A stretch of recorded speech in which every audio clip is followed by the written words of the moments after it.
Le psaume 2 révèle que Dieu se moque de ceux qui se rebellent contre sa royauté.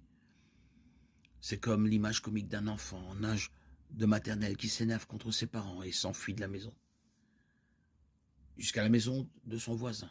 Mais il y a évidemment un côté sérieux à cela, aussi et bien que l'image d'un homme faible et stupide essayant de rivaliser l'intelligence avec un Dieu tout-puissant et omniscient soit comique, Dieu ne prend en aucun cas plaisir à leur égarement et à ses conséquences, mais désire plutôt les voir changer d'avis.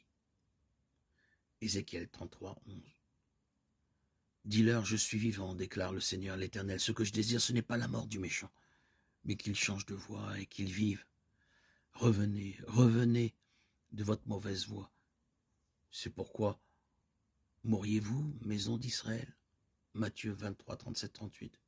Jérusalem, Jérusalem, ville qui tue les prophètes et qui lapide ceux qui lui sont envoyés.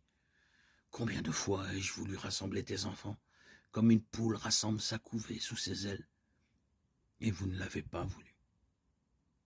Voici, ta maison t'est laissée déserte.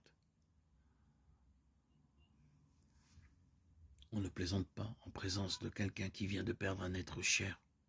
Les blagues idiotes sont déplacées dans de telles occasions.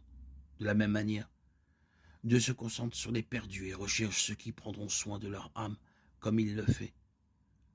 C'est pourquoi nos vies, tout en ayant des moments de rafraîchissement et d'humour, doivent être caractérisées par la sobriété, le sérieux avec lequel nous faisons en sorte que nos vies comptent pour Christ.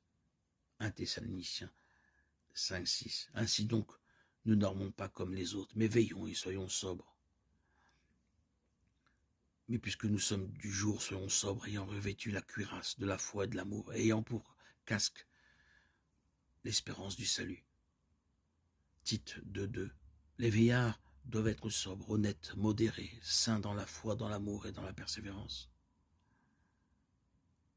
Tite 2.6, de même, exhorte les jeunes gens à la maîtrise de soi.